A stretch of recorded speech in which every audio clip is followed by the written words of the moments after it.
በእስራኤል አሜሪካና ኢራን መካከል እየተደረገ ያለው ጦርነት አሁንም የሚያቆመው ጠፍቶ መካከለኛው ምስራቅ ማመሱን ቀጥሏል። በሶስቱ ሀገራት መካከል የተጀመረው ጦርነት አያቶላ ኻሜኒንም የገደለው ግጭት የአረብ ሀገራቶችን በጦርነቱ ከማስገባት ባለፈ የአውሮፓ ሀገራቶችን ማሳተፉን ቀጥሏል። ከአውሮፓ ሀገራቶች ጋር ጦርነት እያደረገች ያለችው በአረብ ሀገራቶች ላይም በቱርክ ላይም የባሊስቲክ ሚሳኤሎቿን እያስወነጨፈች ያለችው ኢራን 19ኛ ጥቃቷን መጀመሯን በዛሬው ዕለት ይፋ አድርጋለች። በመካከለኛው ምስራቅ በሚገኙ በእስራኤልና በአሜሪካ የጦር ሰፈሮች ላይ የሚሳኤልና የድሮን ዘመቻ እንደጀመረች ያስታወቀችው ኢራን በሳውዲ አረቢያ ላይ አንድ ብላ ጀምራለች። በዛሬው ዕለት በርካታ የቴህራንን ድሮኖች መታ የጣለችው ሪያድ በማንም ሰው ላይ ጉዳት አለመድረሱን አስታውቃለች። በአሜሪካና እስራኤል ላይ ተጨማሪ ጥቃት እንደምትፈጽም የገለጸችው ኢራን ከሀገራቱ አስቀድማ በኩርድ ታጣቂዎች ላይ እርምጃ መውሰዷን ይፋ አድርጋለች። በኢራቅ የሚገኙ የኩርድ ታጣቂዎች ላይ ጥቃት የፈጸመው የኢራን ጦር በኢራቅ በሚገኙ የታጣቂ ቡድኑ ዋና መስሪያ ቤት ላይ ጥቃት መፈጸሙን አስታውቋል። ከሰሞኑ በኢራን ውስጥ ጥቃት የፈጸሙት የኩርድ ታጣቂዎች በቴህራን ላይ እንዴት ጥቃት መፈጸም እንዳለባቸው ከአሜሪካ ጋር መምከራቸውን ሮይተርስ ዘግቧል። የኢራንን ጦር ለማዳከም ከአሜሪካ ጋር በጋራ እየሰሩ ያሉት የኩርድ ታጣቂዎች የተለያዩ ስልጠናዎችን እየወሰዱ መሆናቸውም ይፋ ተደርጓል። ለሚፈጸሙባት ጥቃት አጸፋዊ እርምጃ እየወሰደች ያለችው ኢራን አሁንም የአረብ ሀገራቶችን ማስጨነቋን ቀጥላለች። በኢራን ባሊስቲክ ሚሳኤሎችና ድሮኖች ጥቃት ሲፈጸምባት የቆየችው ኳታር በዶሃ በሚገኙ የአሜሪካ ኤምባሲ አቅራቢያ የሚኖሩ ነዋሪዎቿ ከኤምባሲው አቅራቢያ እንዲወጡ አድርጋለች። የኢራን የባሊስቲክ ሚሳኤል ማስመልከቱን የቀጠለው ጦርነት የአሜሪካና እስራኤልን አቅም እያዳከመ መሆኑ ተገልጿል። በወዳጆቻቸው የአረብ ሀገራቶች ላይ ኢራን ጥቃት እንድትፈጽም ያስደረጉት ጦርነቱ በአጭር እንዲቋጭ ያላደረጉት ትራምፕ ሀገራቸው አሜሪካ ያልተገደበ የጦር መሳሪያ እንዳሏት ተናግረዋል። ከአሜሪካና እስራኤል ጋር ጦርነት ማድረጓን የቀጠለችው ኢራን ከታቀደው በላይ ጠላትን የመቋቋም አቅም እንዳላት በመከላከያ ሚኒስቴር መስሪያ ቤቷ በኩል አስታውቃለች። በቴል አቪቭ የሚገኘው ኢንስቲትዩት ፎር ናሽናል ሴኩሪቲ ስተዲ የተሰኘው የብሔራዊ ደህንነት ጥናት ተቋም በመካከለኛው ምስራቅ በተቀሰቀሰው ጦርነት ላይ አሜሪካና እስራኤል ከ2000 በላይ ጥቃቶችን በኢራን ላይ መፈጸማቸውን አስታውቋል። ኢራን 571 ሚሳኤሎችንና ከ1000 በላይ ድሮኖች እንዳስወነጨፈች የገለጸው ይህ ተቋም ለተዋጊዎቹ ጦርነቱ በተራዘመ ቁጥር አስቸጋሪ እንደሚሆን ይፋ አድርጓል። ከጦርነቱ በፊት ከ2000 በላይ የአጭር ርቀት ባሊስቲክ ሚሳኤል ክምችት እንደነበራት ሲነገርላት የነበረችው ኢራን በአሁኑ ወቅት በሀገራቶቹ ላይ የምታስወነጭፋቸው የሚሳኤል ቁጥር ማነሱን ቢቢሲ በዘገባው ላይ አስፍሯል። ጦርነቱ በአጭር መቋጨት እንዳለበት ሲገልጹ የነበሩት የአሜሪካ ከፍተኛ አዛዥ ጀነራል ዳንኤል ኬን የኢራን ባሊስቲክ ሚሳኤል ማስወንጨፊያዎች ከመጀመሪያው ቀን ጋር ሲነጻጸር በ86 በመቶ መቀነሱን ገልጸው ባለፉት 24 ሰዓት ውስጥ ብቻ በ23 በመቶ ቅናሽ ማሳየቱን ተናግረዋል።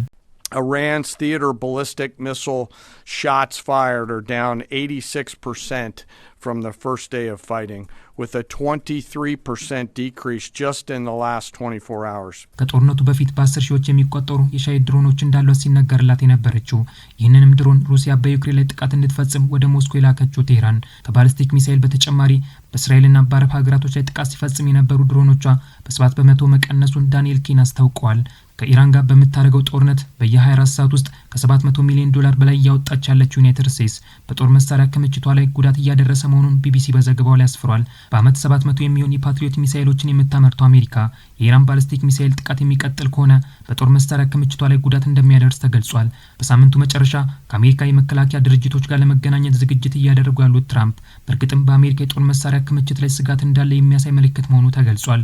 የውጭ መገናኛ ብዙሃኖች የአሜሪካ የጦር መሳሪያ ክምችት እየተዳከመ መሆኑን ቢገልጹም የኢራን ባሊስቲክ ሚሳኤል ጥቃት በዚህ የሚቀጥል ከሆነ አሜሪካ ጦርነቱን ለማቆም እንደምትገደድ ተንታኞች ቢያስታውቁም ትራምፕ ግን ሀገራቸው አሜሪካ ጦርነቱን እያሸነፈች መሆኑን ገልጸዋል። ለጦርነቱ ከ10ም 15 ሰጥተውታል። On the war front, to put it mildly, I would say. Somebody said, on a scale of 10, where would you rate it? I said about a 15.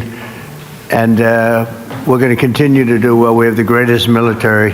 አሜሪካ የመከላከያ ሚኒስትር ፔት ሄግስትም ቢሆኑ ሀገራቸው አሜሪካ በኢራን እንደማትሸነፍና ኢራን ከበላያቸው ልትሆን እንደማትችል አስታውቀዋል። Iran cannot outlast us.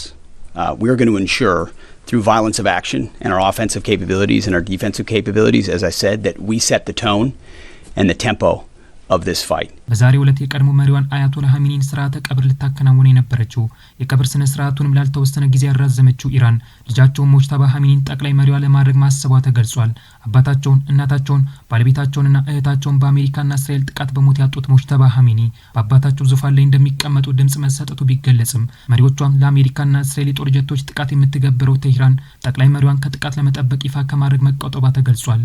የኢራን መሪዎች በመግደል ጦርነቱን በአጭር ለመቋጨት የፈለጉት አሜሪካና እስራኤል ምርጫ ምርጫውን ለማደናቀፍ በምርጫው ስብሰባ አዳራሽ ላይ ጥቃት ቢፈጽሙም የኢራን የሃይማኖት አባቶች በህንጻው ውስጥ አለመኖራቸውን ፋርስ ኒውስን ዋቢ በማድረግ ኒውዮርክ ታይምስ በዘገባው ላይ አስፍሯል።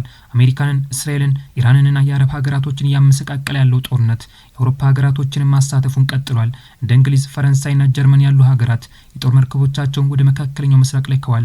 ከአጋሮቻችን ጎን ሁልጊዜም እንቆማለን፣ ካናዳውያንንም እንጠብቃለን በማለት የተናገሩት የካናዳው ጠቅላይ ሚኒስትር ማርክ ካርኒ ሀገራቸው ካናዳ እንግሊዝንና ፈረንሳይ እንደምትከተል የሚያመላክት መልእክት አስተላልፈዋል። የአውስትራሊያ ጠቅላይ ሚኒስትር አንቶኒ አልባኒዝ ወታደሮቻቸውን ወደ መካከለኛው ምስራቅ ለመላክ ውሳኔ ማስተላለፋቸውን አልጀዚራ በዘገባው ላይ አስፍሯል። የጣሊያኗ ጠቅላይ ሚኒስትር ጆርጂያ ሜሎኒም ቢሆኑ በኢራን የባለስቲክ ሚሳኤልና ድሮን ጥቃት እየተፈጸመባቸው ላሉ የአረብ ሀገራቶች የአየር መከላከያ ሚሳኤል ለመላክ መወሰናቸው ተገልጿል። ከኢራን ጋር እያደረገችው ባለው ጦርነት 11 ዜጎቿን በሞት ያጣችው በመቶዎች የሚቆጠሩ ጉዳት ያስተናገዱባት እስራኤል በሊባኖስ ላይ የምትፈጽመውን ጥቃት አጠናክረዋለች። በእስራኤል ጦር ጥቃት ሲፈጸምባት የቆየችው ሊባኖስ ከ350 በላይ ዜጎቿ ጉዳት ሲያስተናግዱ 50 የሚሆኑት ህይወታቸው ማለፉም የሊባኖስ መንግስት አስታውቋል። ከ80 ሺህ በላይ የሚሆኑ ዜጎችም ከቤት ንብረታቸው መፈናቀላቸው ተገልጿል። ከኢራን የሚወነጨፉ የባለስቲክ ሚሳኤሎች መቀነሳቸውን ያስታወቀችው እስራኤል በህዝቦቿ ላይ ጥለው የነበሩትን አንዳንድ ገደቦች አንስታለች። በኢራን የባለስቲክ ሚሳኤል ማካመቻዎች ላይ ጥቃት እንደፈጸመች ያስታወቀችው እስራኤል ጥቃቱ ፍሬያማ መሆኑን ይፋ አድርጋለች። በስሪላንካ የባህር ዳርቻ አጠገብ በአሜሪካ ሰርጓጅ መርከብ ጥቃት የተፈጸመባት ኢራን ዩናይትድ ስቴትስ በጥቃቱ እንደምትጸጸት በውጭ ጉዳይ ሚኒስትሯ አባስ አራግቺ ማስታወቅ የሚታወስ ሲሆን በዛሬው ዕለት በኩዌት የባህር ዳርቻ አጠገብ ያለውን የአሜሪካ የነዳጅ ጫኝ መርከብ መምታቷን አስታውቃለች።